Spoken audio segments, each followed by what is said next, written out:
I figured as much. I'm pretty excited myself. You guys, you know him from Cheers star to Pixar. You know he's the man, the myth, the John Ratzenberger. Please give it up for Mr. John Ratzenberger.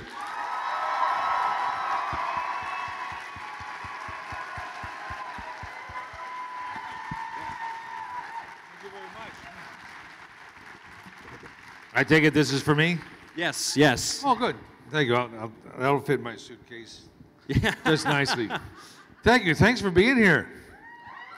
Wow, look at all you guys. All freshly scrubbed and bright-eyed, bushy-tailed. But are we taking questions, or how do you? So we're gonna start, we're gonna have a little conversation, then we're gonna kick it over to the fans for their questions. Do we make believe like they're not here when we're having a conversation? Slight spill. My apologies. No, we can. First time on stage. Yeah, exactly. First time drinking water as well. No, we're gonna just have it. You know, you can talk to me. You can address them. It'll be just very relaxed. Okay. Yeah.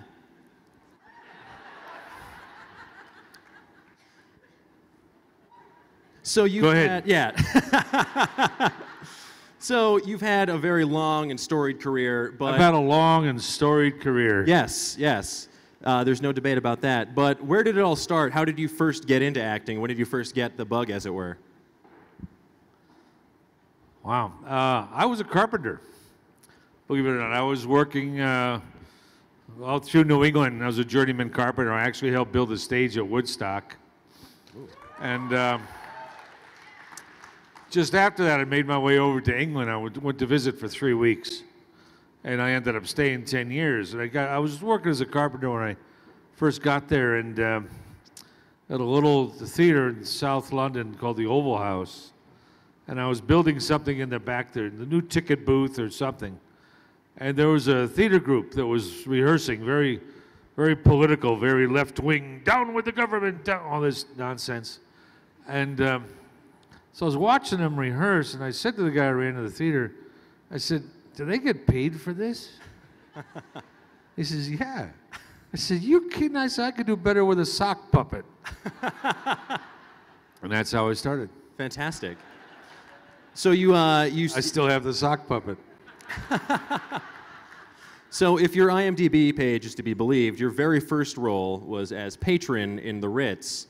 What was that experience like, your first time being on a film set as opposed to doing something like plays? Doing something like what? Like stage plays. Oh, plays on stage. Well, it's someone said, because I didn't have any background in acting at all.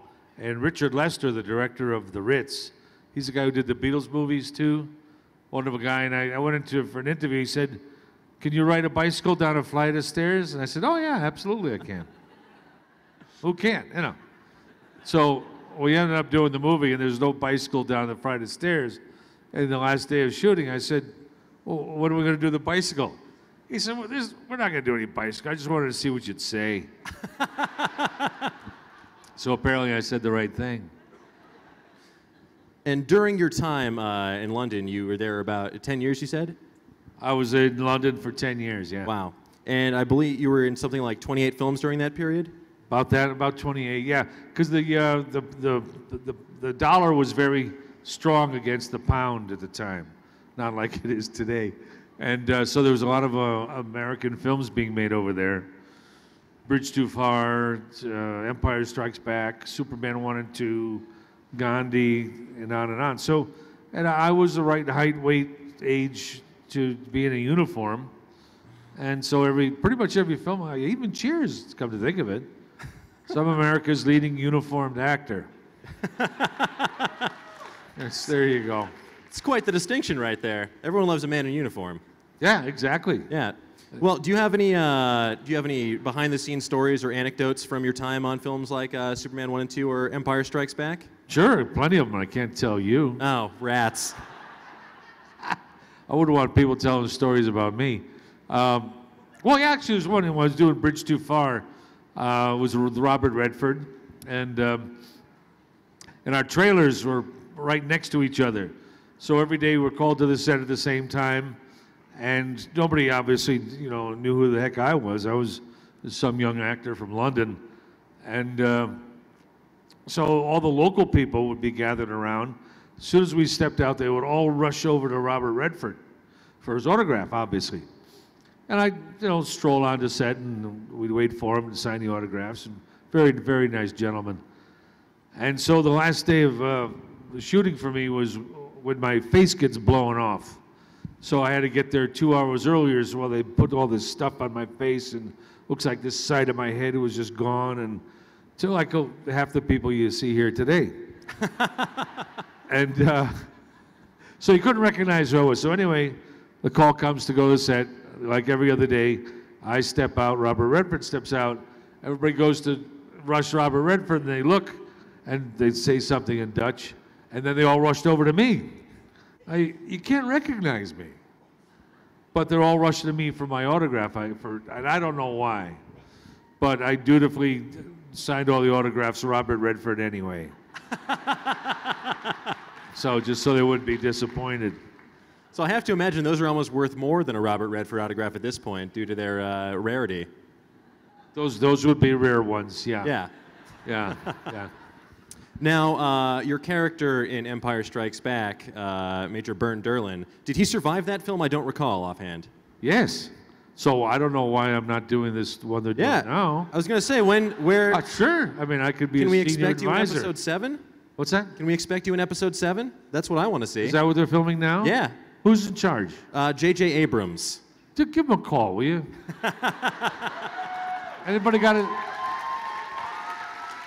I tell you what, you all go on Twitter and Facebook and everything, and just deluge J.J. Abrams with, well, where's Major Bernd Derlin in your movie?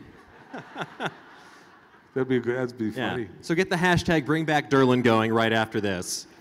Then thank you very much in advance. Thank you. Now, many people as well know you from your television roles, especially on Cheers as Cliff Claven. I was on that show, yeah. And as I understand it, that role did not originally exist when you went into audition. So can you tell us a little bit about how Cliff Claven came into being? Yeah, my last few years, I was living in London. I mean, that was my home at 10 years. And I was doing a lot of writing for the BBC and Granada Television. And I had gotten hired to write a late night comedy for CBS in Los Angeles. And it still will work today. It was a comedy based on the life of the Emperor Nero. And it actually pretty much wrote itself because he was nuts. Oh. I mean, he actually, once he became emperor, through his mother's machinations and skullduggery, so he didn't need the mother anymore, so he tried to kill her. And he had a ship built that would fall apart at sea, and talked his mother into taking a little vacation. And so she got on the boat goes out and falls apart.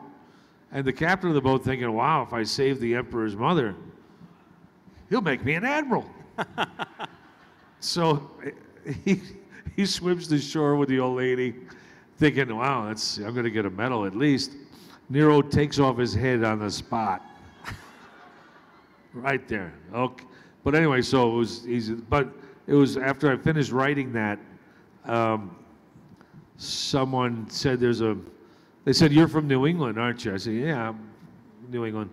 I said, well, there's a bar show going on there, looking for New England guys, this and that. I said, well, yeah, I'll go in. So I went in, and they gave me the sides. And all my work in London for 10 years, I had never once auditioned because I was hired off the strength of my shows, and then one thing leads to another, and blah, blah.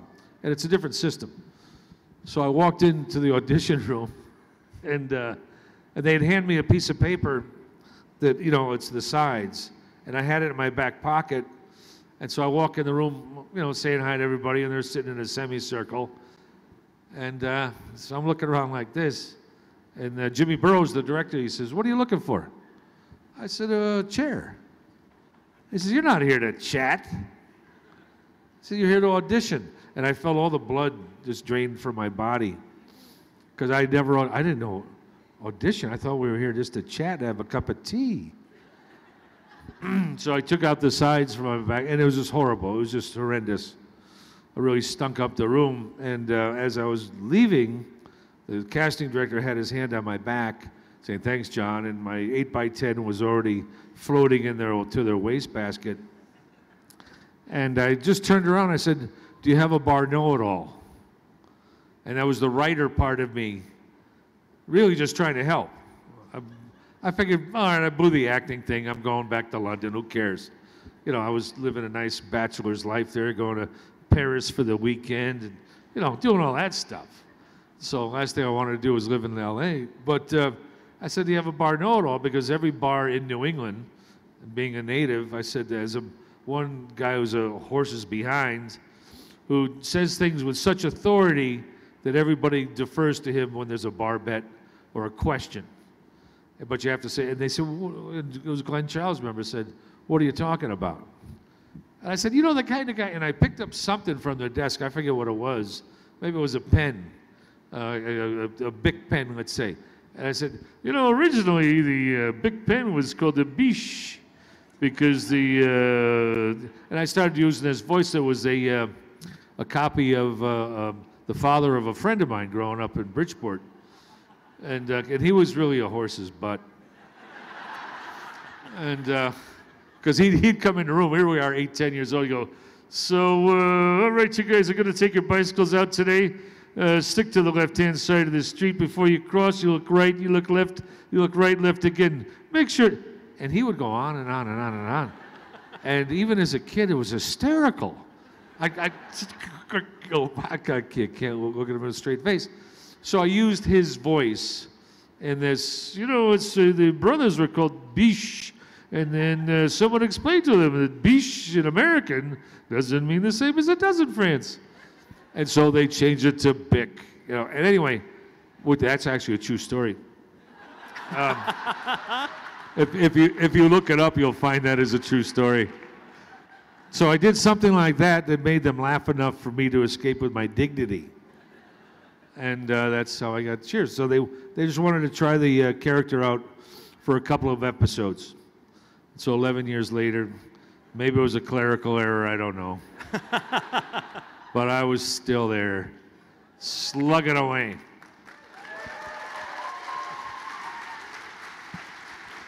Now, as you mentioned, you were on the show for 11 years, and the show had so many fantastic guest stars. Were there any ones that stand out in your mind that you were most excited to work with? The chairman of the Joint Chiefs of Staff. He came on our show, and here's the man, because he's followed by an entourage, and there's one guy standing there with a little case with all the atomic codes, the nuclear codes in it. So here's a man, and he was a wonderful guy, but I'm thinking, if I jumped this guy and grabbed that case, started pushing buttons willy-nilly, I'd cause a problem. Yeah. But it was the most memorable. You know, a lot of people came through. And at the beginning of Cheers, I got a lot of angry letters from postal workers. Really? Oh, they're serious people. And they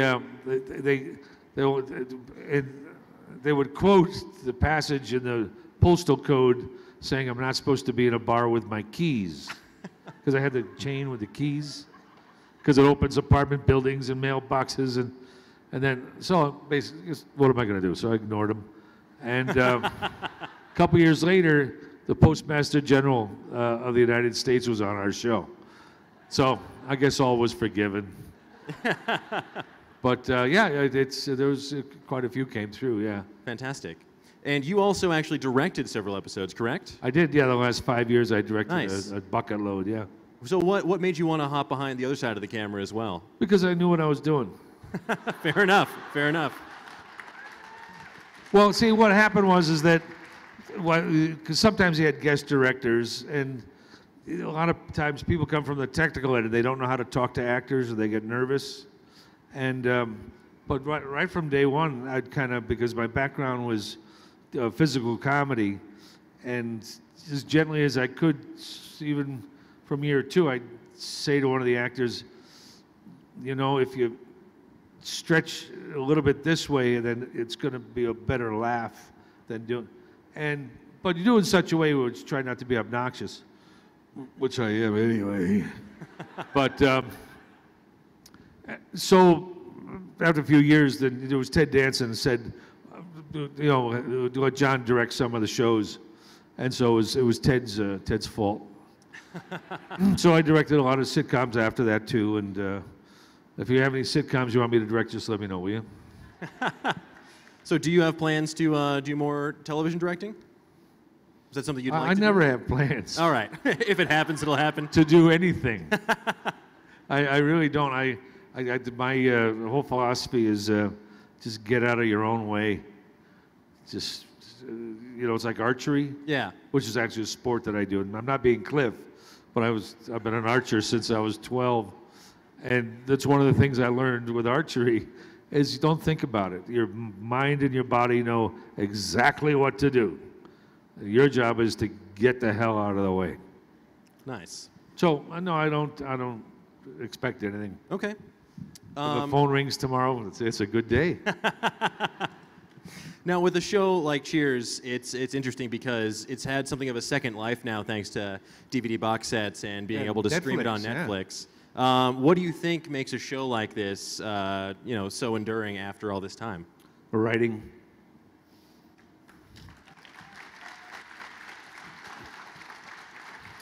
Yeah, I think Cheers was one of the last TV sitcoms to have been written by people who had grown up reading books. Yeah. They were of that generation.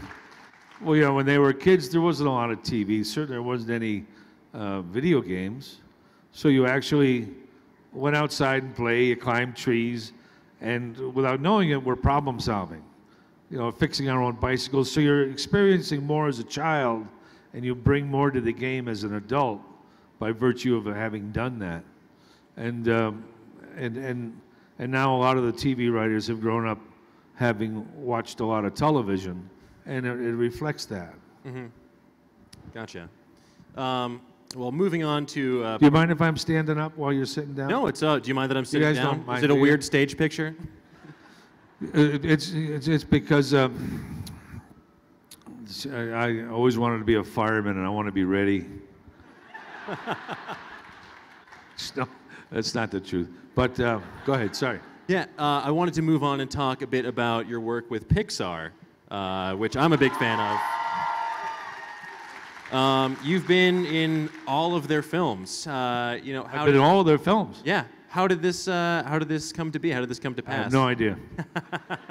I just showed up, and we were. I don't know. I got a call to do the next movie. I think it was Bug's Life. I was, oh, great. And then the next one, and again, I thought, I wonder if this is a clerical error. I wonder if they know, you know. And so I don't question it. Yeah. I don't think about it. As long as it keeps happening, it's a good day. Yeah, exactly. Better not question things. No, exactly. Why mess it up? Yeah.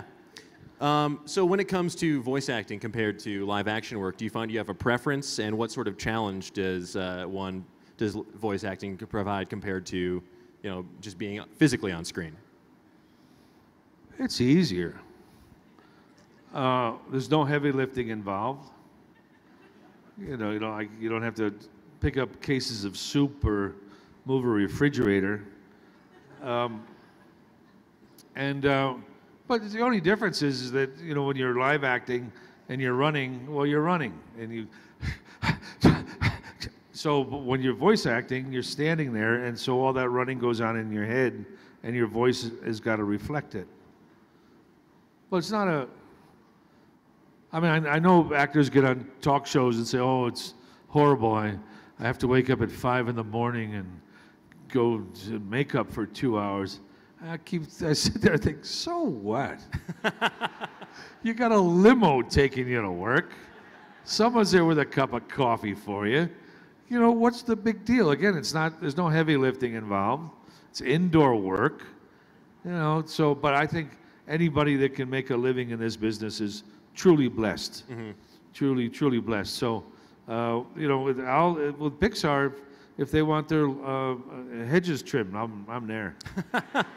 They have quite the impressive garden at their studio. What's that? They have quite the impressive topiaries and garden at They their... do. As a matter of fact, I helped start that because when they first started there, I think it was first Academy Award, I bought them a tree.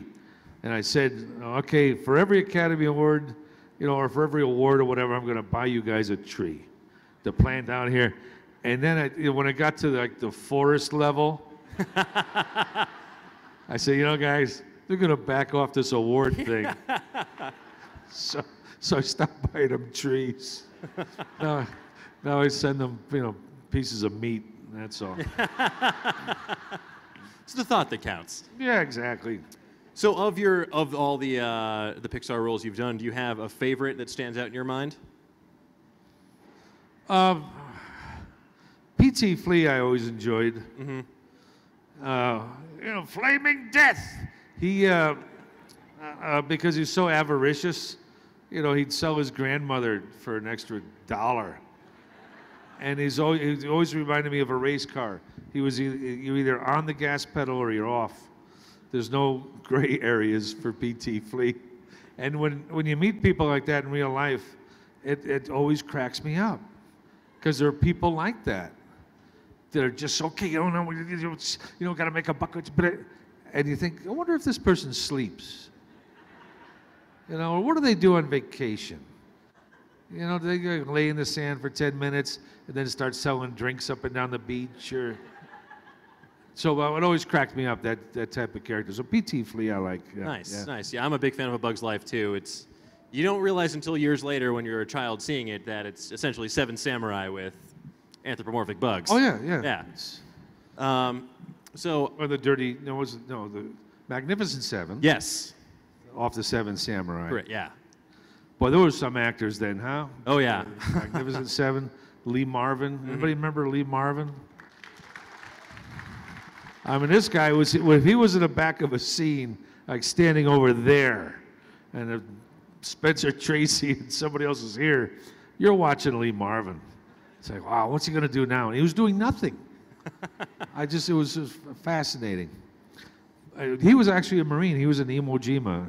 Not that that means anything. But he was a real hero. And his sergeant in the Marines was a guy named Bob Keeshan, who went on to become Captain Kangaroo.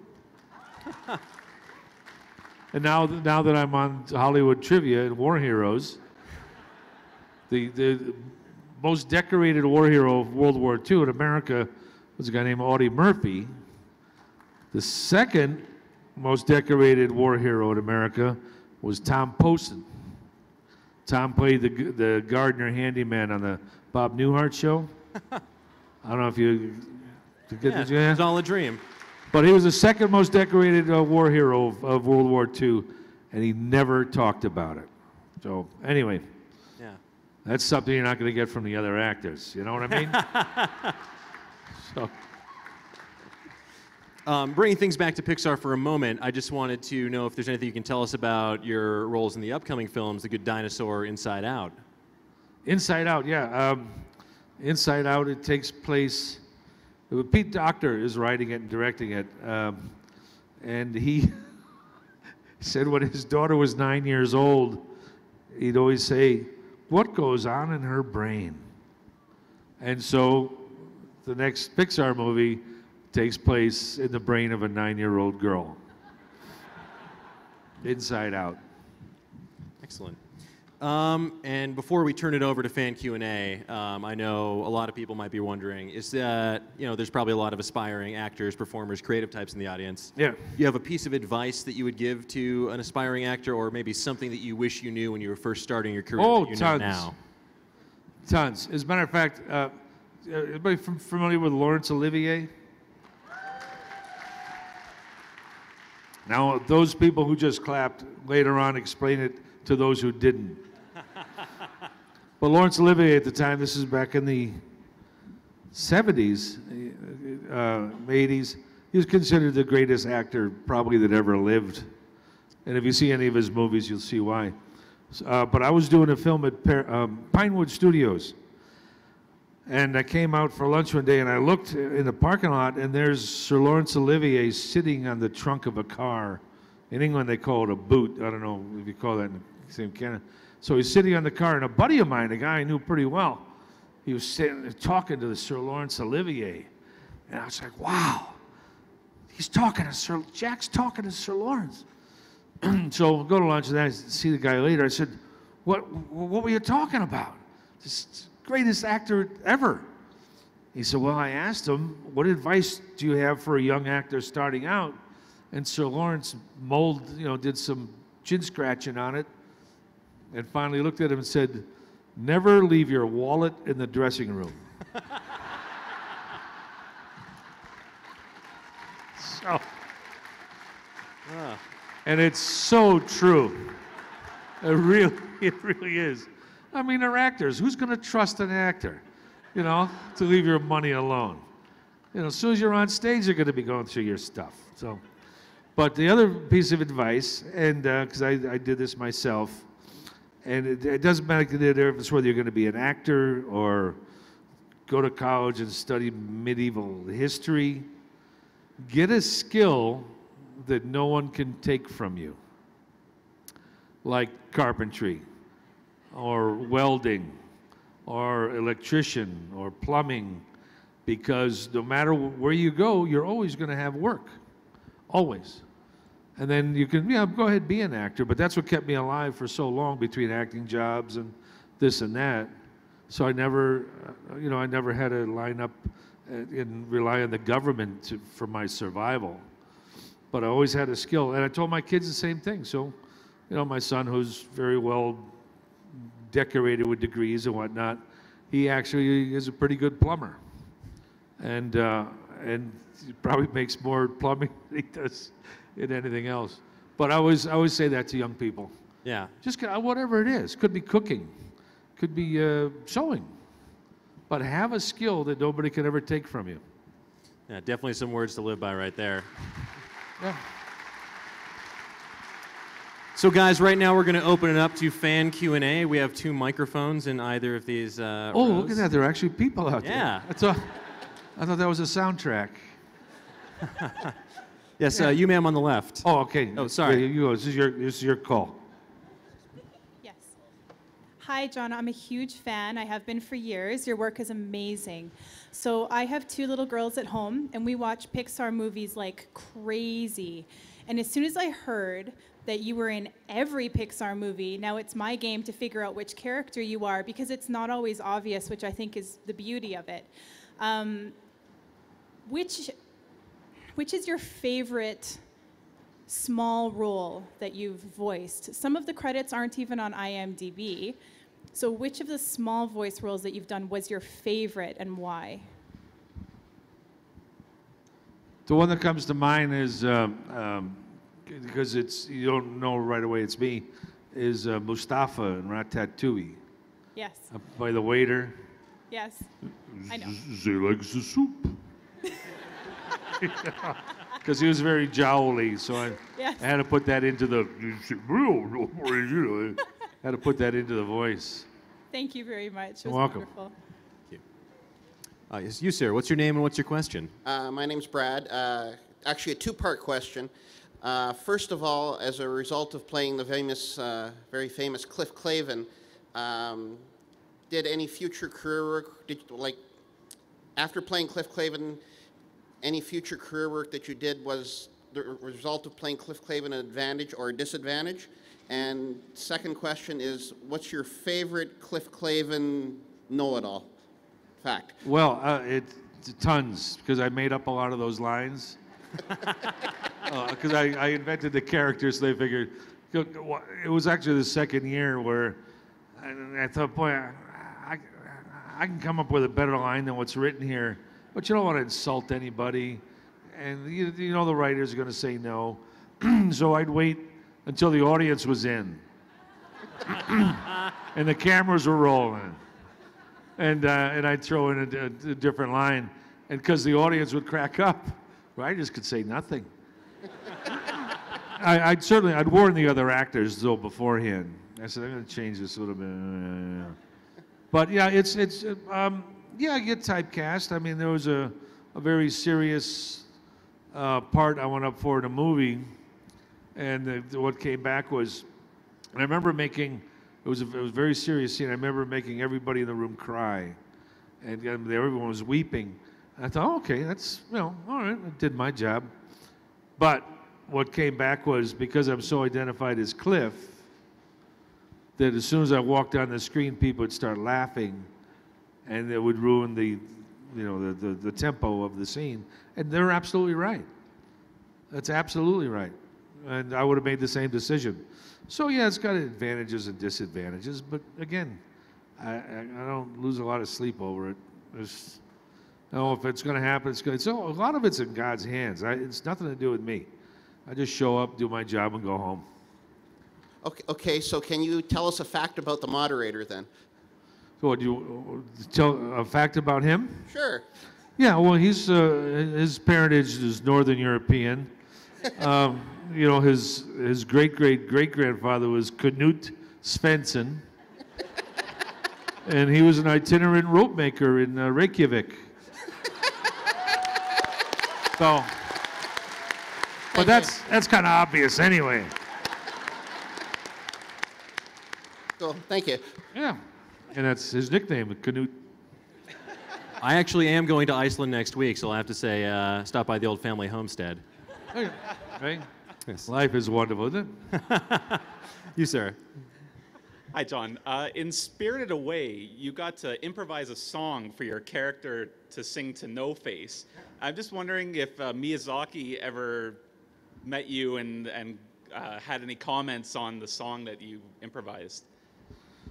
No, but he stalked me for years. No one ever said a thing. No? No. That's brilliant, though. Yeah, thanks. Thank you. Thanks. Yes, you, sir. What's your name and what's your question? My name is Reese Shepard, and my question is, how long did it take you to get set up for voice acting, and how many people did you have to help you? And how many people, what? How many people did you have to help you? How long did it take you to get set up for voice acting, and how many people did you have to help you? You mean like help me like go get my laundry and wash the car kind of help, or help me speak? Like...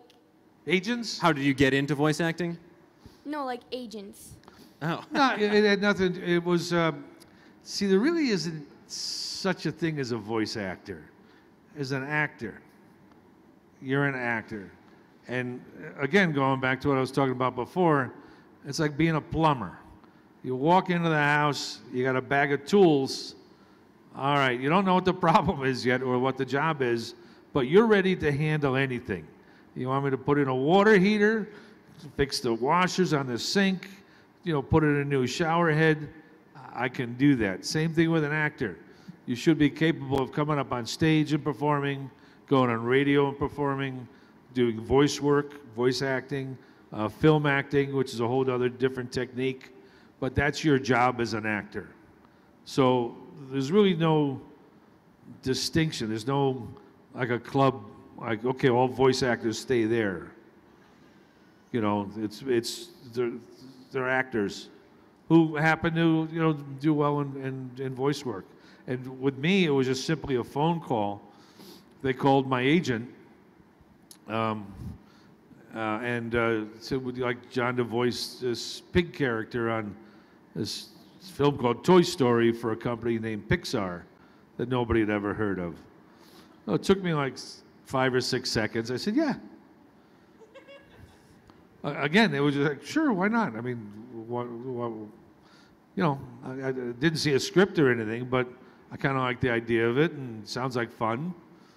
And I always say, where is it? Because I like the location. I pick jobs by the location. It doesn't have a lot to do with the script or the story.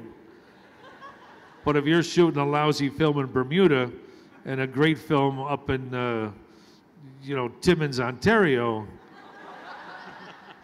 I'm doing a lousy film. Yeah. Thanks. You're welcome. Yes, you, sir. What's your question? Hello.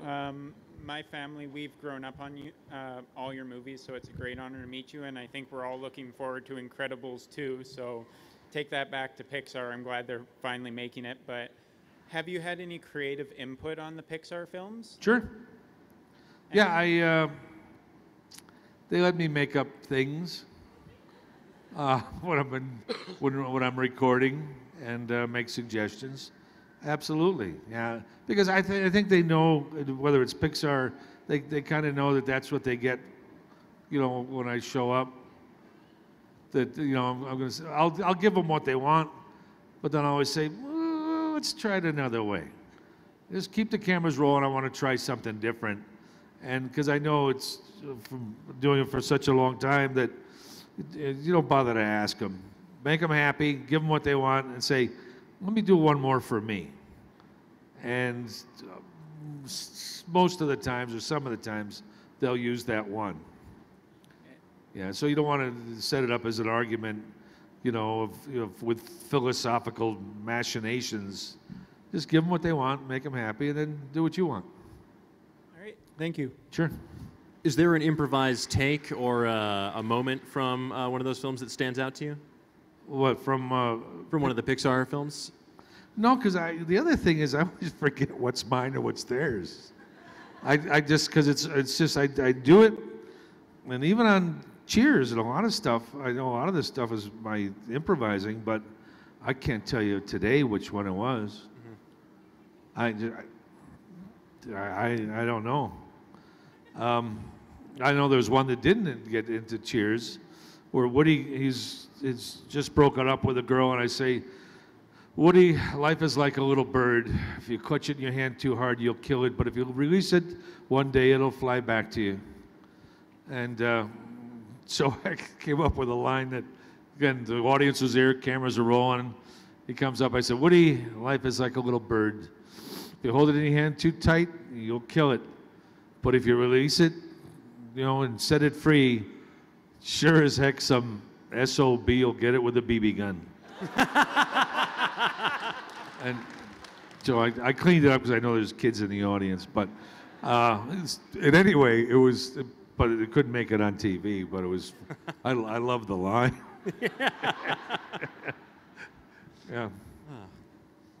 Yes, you, sir. What's your name and what's your question? Hi, my name's Ryan, and I was a big Cliff fan because also I'm a know-it-all too with my group of friends. So I was wondering, on your Jeopardy episode, how mad was Cliff? Because technically the answer was right. The answer, still to this day. I argue it still, I know. I mean, I'll go to the Supreme Court on that one. Who are three people that have been in my kitchen? The heck? Also, because, people call you Cliff and, they probably give you a hard time about it, but think about it. They do that because you're smarter than they are. You know more stuff than they know. And they don't know how to get back at you, so they call you Cliff. But even as I always told my kids, there's no such thing as useless knowledge, ever. I don't care what it is. Because if you learn it when you're 8, 10 years old, when you're 30, 40, 50 years old, you're going to use it somehow. Somewhere in your life, you're going to use that piece of arcane knowledge that nobody else cares about. Well, welcome aboard. I love your work with a series you did, Made in America. Thank you. Saw a lot of people, saw what they did.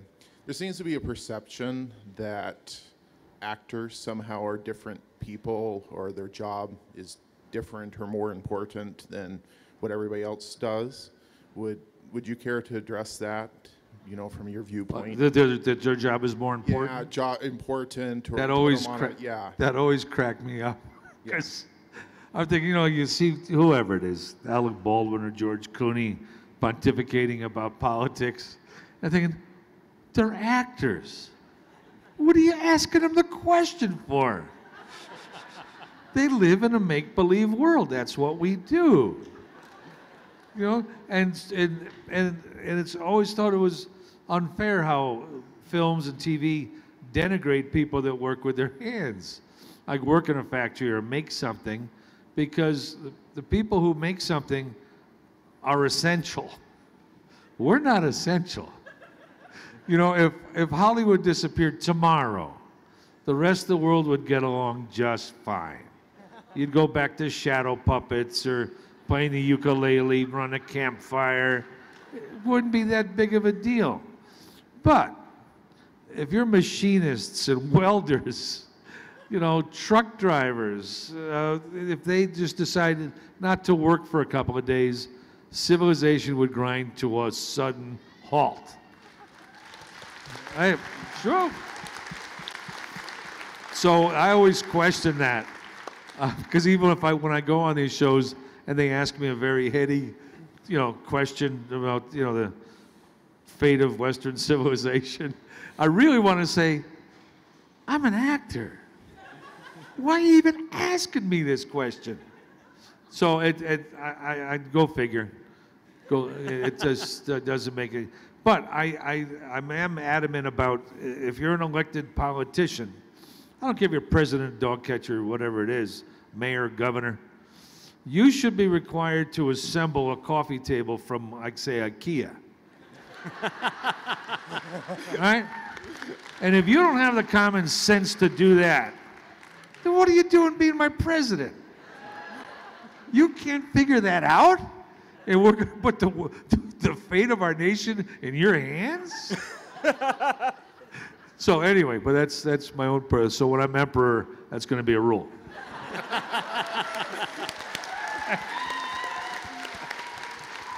Yes, you, sir. What's your name and what's your question?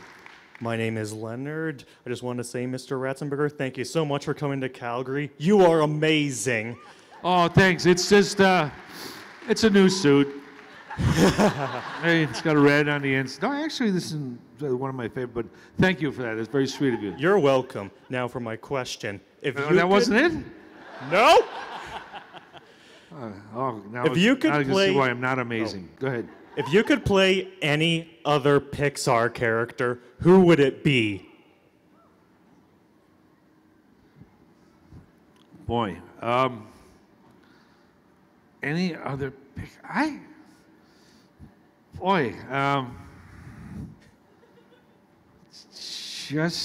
you know, who's that Sid? The crazy kid next door? Because even when I first saw it, I thought, he's really the creative one. Because look at all this, he's putting different heads, and he's nuts and he was evil, certainly. But he was more creative than any other character in the movie. Because everybody else was, you know, did their job as they're supposed to. But Sid was he's out to lunch. So I guess that would be it. Thank you. You're welcome. Hello, my name is Benjamin. Two-part question. What carpentry projects are you most proud of, with the exception of Woodstock? And do you still remember Professor Stingray's song from Finding Nemo? The which song? Professor Stingray's song, when he's taking them to the drop-off point, he's singing along all these facts. Do you still remember? No, I don't remember that. No, even if I did, I'd say I don't. So I wouldn't have to sing it. But carpentry projects, it's funny. That's the nice thing about, you know, building things, is that years later you could say, yeah, I built that. Yeah.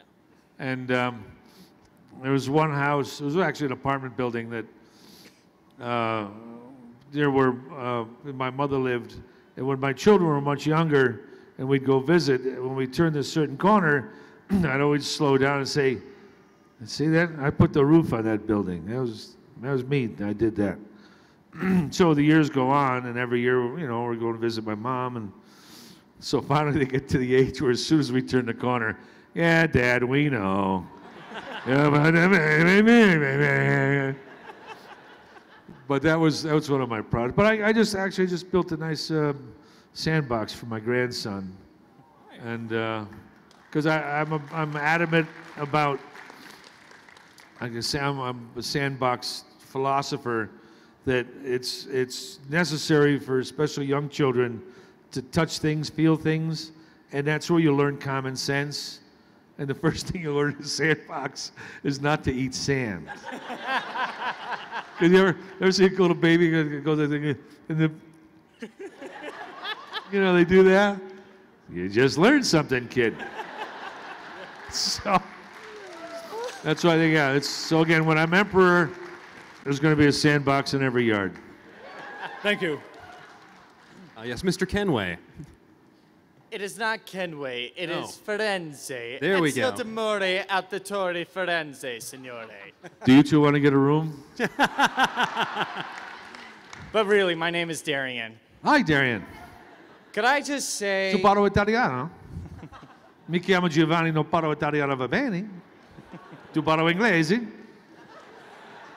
Okay, you got me there. Yeah, it was 50-50, you know.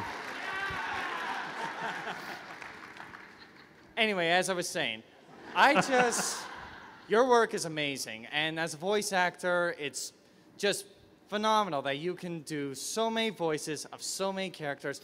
But was there ever a character in any work that you did that you did not enjoy doing at all? No, as long as they paid me for it. Yeah. No, I can't. No. No, I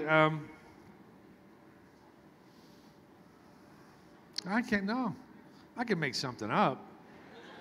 But no, there's nothing that I have not enjoyed. That's you can put that. Have them put that on my tombstone. It's a good epitaph. There's nothing that I haven't enjoyed. Yeah. And I just want to say thank you for coming to Calgary. You're just phenomenal. Thank you. Thank you. It's a lovely town. I've been up here before fishing. I fished your rivers. It's a long time ago. But yeah, it's now my first Calgary visit, and I love it up here. Really do. So if anybody's got a nice piece, What? Nothing he didn't enjoy. Nothing I didn't enjoy, no. Actually, I went to a pretty good restaurant last night called the Swine and Sow. It's all pork restaurant. So you vegetarians really love the sound of that, huh? Yeah, roast pig. Yeah, yummy. Actually, the weather vane on our one of the buildings of ours is a pig. The weather vane, and every 4th of July we roast a pig. So if you're in the Connecticut area, 4th of July, please do stop by. There's always enough for everyone. All right, Ciao, ciao. we have time for a few more Buonasera. questions. My name's Kevin. You've been acting for a long time, and I'm wondering, do you still experience fear when you take on a new project? And if so, how do you deal with it? Yeah, I got one coming up. They asked me to do, I'm still waiting for the dates, but I play a fisherman. And I was reading the script. I said, there's got to be some mistake because the first 5 pages is just me. And I thought, oh, that's a lot of memorizing. Yeah, so, but anyway, I'll get through it. But so fear, you know, when I express it differently, it must come from some kind of nerves. But like if I'm backstage and there's a play or something, or before I fall asleep. Really? You know, all the other actors are walking around like this, and I'm over in the corner like this. And it could be denial. I don't know what it is, but I just take a nap. And then they shake me and go, okay. And I'm out there. I'll have to try that. Well, yeah, I don't know. I mean, it's just weird because, again, I didn't come through the normal channels into acting. You know, when everyone kept locked the front door and made sure I didn't get in, I snuck in a kitchen window. Right. You know, showed up behind him, say, yeah, what's going on? But so I didn't go through the mechanics of how to do that. Thank you. Okay. All right, I think we have time for one final question. Oh, no, I'm having such a good time. Well, Okay, anyway, go ahead. I'm pretty honored to answer the final question, but if Pixar were to offer you the role of the main character, and I mean the main character, would you take it? If Pixar offered me the role of the main character, would I take it? Yes. Why not? Exactly. Sure. Oh, yeah. I mean, again, and I was again. No, if Pixar needed some light carpentry or hedge trimming, sure. But so that'd be like the main. See, I don't know what that would be, but absolutely I would. But I kind of like also being in a supporting role, like whether it was Cheers or whatever, because you get to do just enough, and there you go, take it away, Sam Malone or whoever it was, and then then you can go off stage and take a nap. Awesome. So, but anyway, yeah. So I guess, yeah, sure, absolutely, I would. Guys, thank you so much for coming. Please put your hands together one more time for Mr. John Ratzenberger. Is it they have someplace to go? I don't know. I got the. Well, thank you. You're such a pleasant crowd. I could have stayed here all day. But do visit. Oh, look, there's Scott and Hovind. Say hi to everybody. Scott from, and Scott's a heavy machine operator. He'll tell you about you. So you kids out there, you want to learn about heavy equipment? This guy here with the bow tie will teach you all about it. God bless. Bye-bye.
A mix of melted gears and kerosene.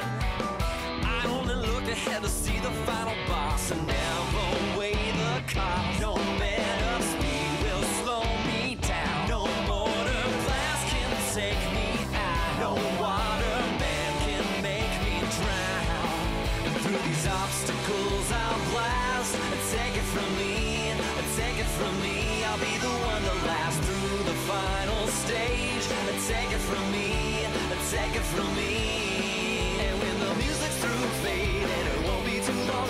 Fill my energy tank, cause I gotta stay strong. Through these obstacles I'll blast. Take it from me, take it from me.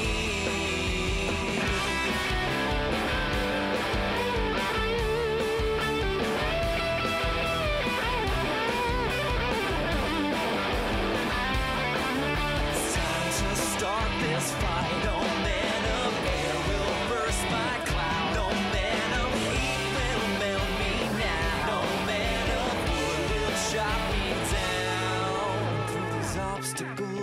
blast. Take it from me, and take it from me, I'll be the one to last. Through the final stage, take it from me, take it from me. And when the music's through fading, it won't be too long to fill my energy tank, 'cause I gotta stay strong. And through these obstacles I'll blast. Take it from me, take it from me.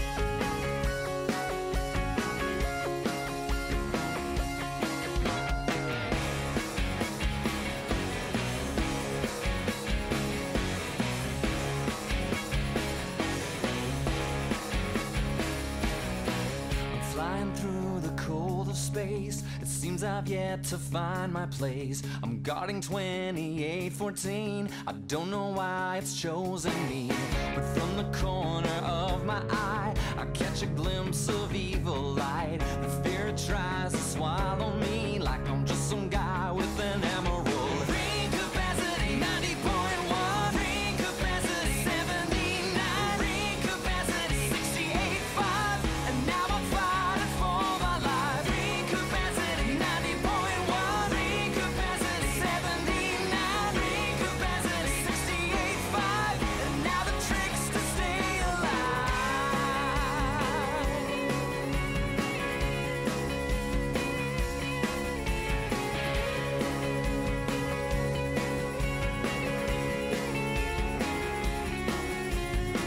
I see the man who's made me bleed, the one who taught me everything. A purple man obsessed with me, so lost to the dark and it's now extinct. From any good it once possessed, pledged to the oath, now laid to rest. No time for doubt, no quick eject. Don't give in to fear like my father said. Ring capacity 50.9. Ring capacity 46.1. Ring capacity 38.5. And now I'm fighting for my life. Ring capacity 50.9. Ring capacity 46.1. Ring capacity 38.5. And now the trick's to stay alive. My hands burn, my skin stings. I'm running low on what I need.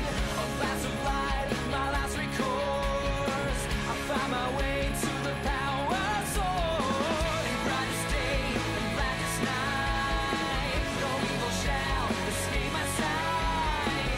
Let those who worship evil's might beware my power, Green Lantern's light. Ring capacity 46.1. Ring capacity 58.9. Ring capacity 64.5. And now I'm charged and burning bright. Ring capacity 75. Ring capacity 83.2. Ring capacity 99.9. And now I'm back into the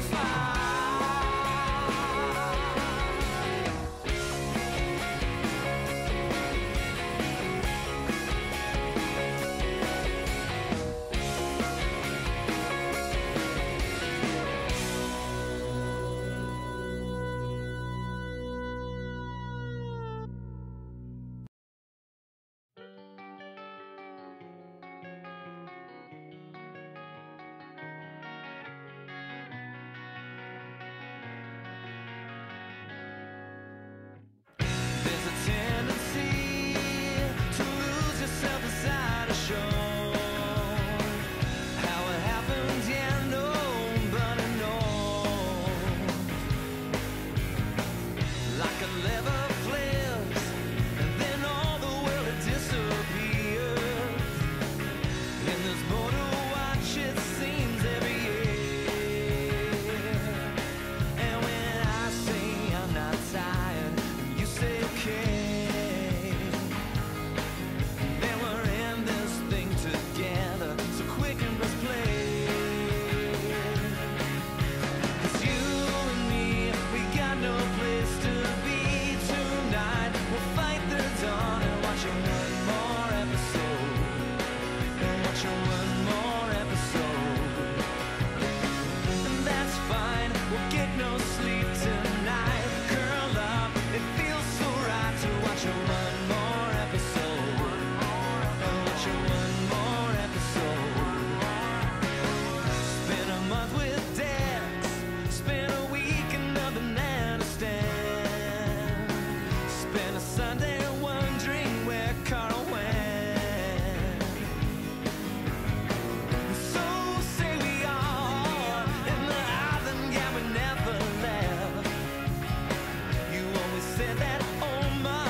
We got the couch, we got the time. We're working hard, so let's unwind and dive deep into this box set. There's 5 seasons and it's time we started, so we can laugh with all the friends at all the jokes that now we're in. I have a feeling once we start this, we'll let the outer world dissolve, 'cause we're spoiler free, the way to be. Let's start discreet tonight. When I say I'm not tired, and you say okay, and then we're in this thing together, so quick and let's play.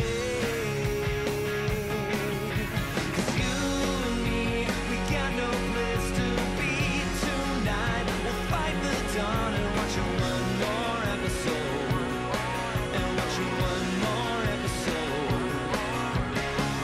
That's fine, we'll get no sleep tonight. Curl up, it feels so right to watch one more episode, and watch one more episode. 'Cause you and me,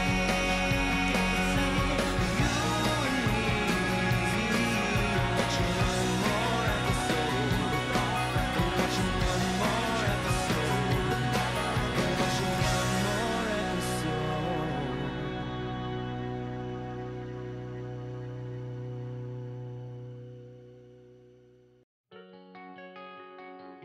One, two, three, four.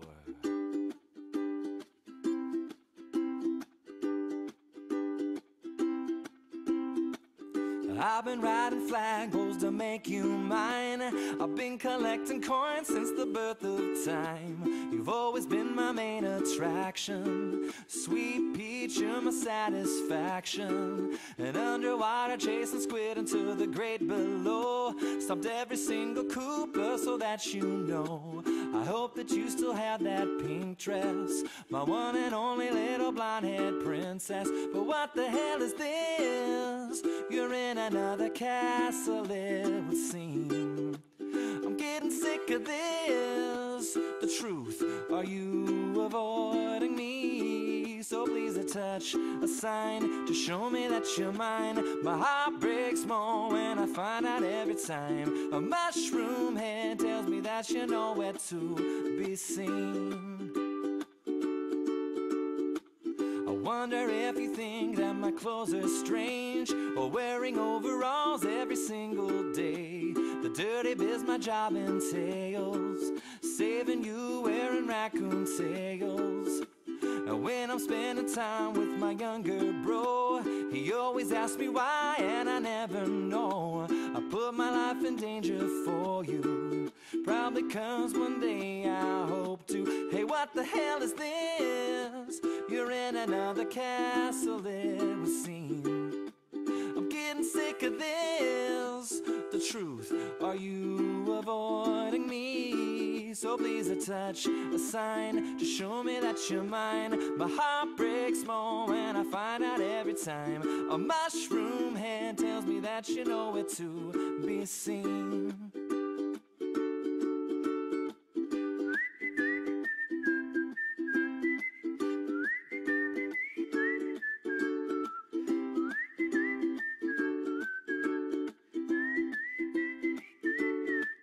So what the hell is this? You're in another castle, it would seem. I'm getting sick of this. The truth, are you avoiding me? So please a touch, a sign to show me that you're mine. My heart breaks more when I find out every time. A mushroom head tells me that you're nowhere to be seen. I apologize if I seem stressed out. It's just I can't imagine my life without you in it, and my heart is yearning. So baby, you can bet I'll keep on searching.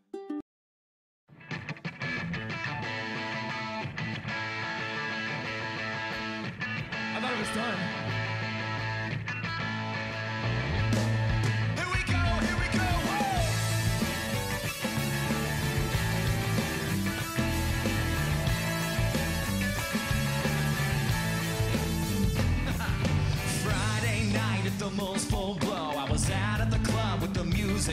whipping over thunder and gray Malkin Lane. As the bass bumped off the side of Snake Mountain, Jim on the stage with the hologram girls. Next up, Allison Bland to light the start of a night at the bar at the end of the world that my mind can't erase. They were 10 in the bed when the Thundercats said, roll over, roll over.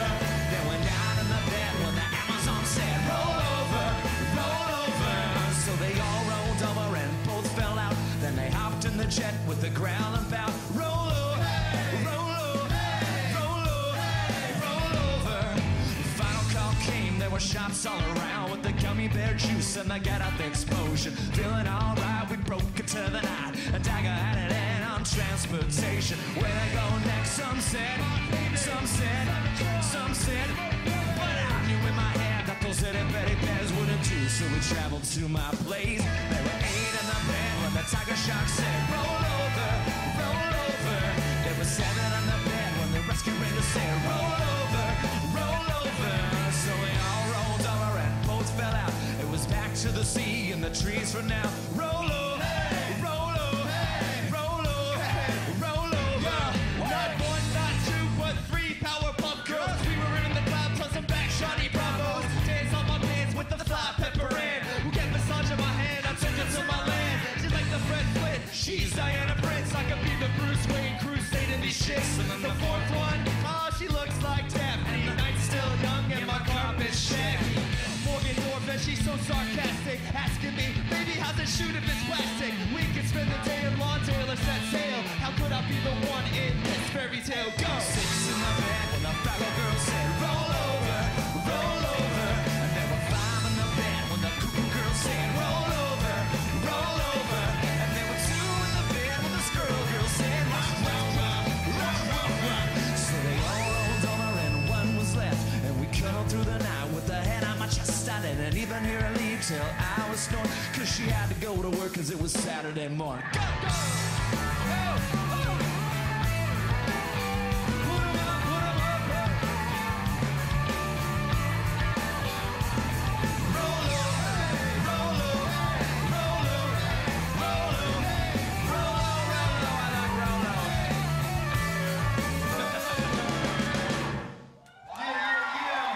Thank you.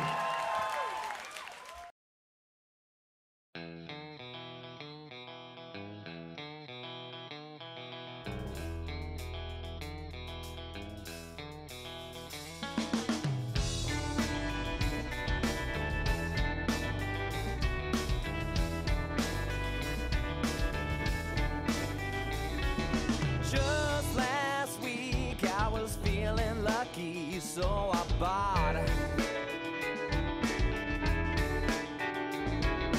lotto tickets. 45 mil was the pot,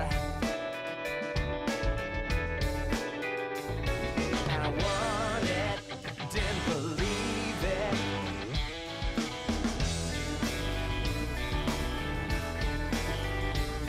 Then I spent it on nut shit.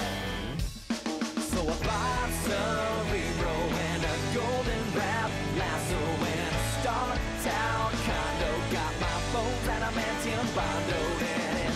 Went fast, it didn't take long. Called Jim Lee, got him on the phone. Called Jim Lee, got him on the phone. Called Jim Lee to pay my living room, baby.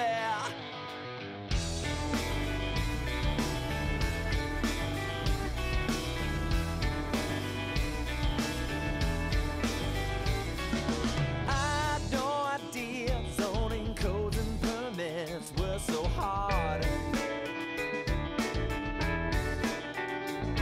to build a landing a Falcon out in your backyard.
dawn began to break,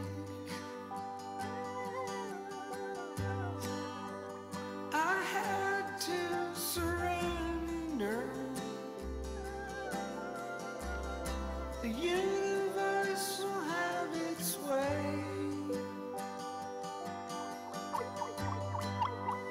Too powerful to master.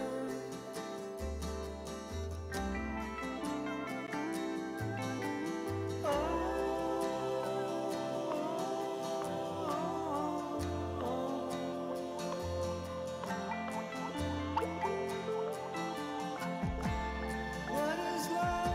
What is hate? And why does it matter? Is to love just a waste? How can it matter?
I was waiting on a moment,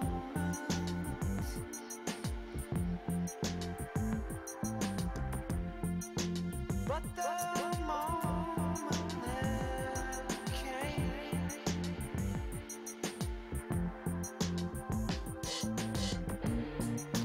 All the billion other moments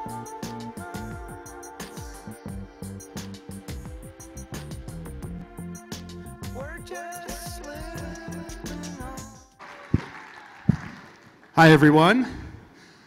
Yesterday, it's funny, I was saying I hope everyone's staying warm, but today I'm going to ask, is everyone staying cooler today? So before we start with the panel, I thought I'd just go over a few quick guidelines for everyone. First off, about photography, you are allowed to take pictures. We just ask that you please turn off your flash, and no video recording of any type except for our designated volunteers. Second, we are